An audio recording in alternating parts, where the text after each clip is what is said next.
Alright, so this is my new saw, Gomboy 300. It's the biggest one that'll fit in my Klim Arsenal vest. But we've cut one tree with it so far. Did pretty well, but here's real time. I don't know, I'm guessing that's 8 inches or so, probably. Cut here. It's a little close to the trail, but hopefully somebody comes by with a chainsaw.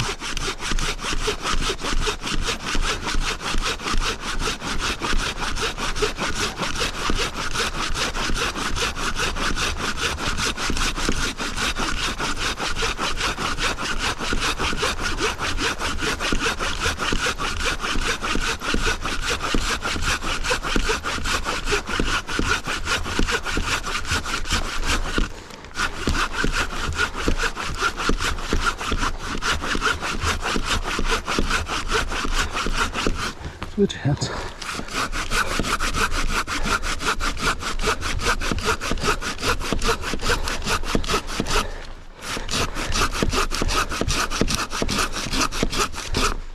I gotta take a break. There it goes. Nice.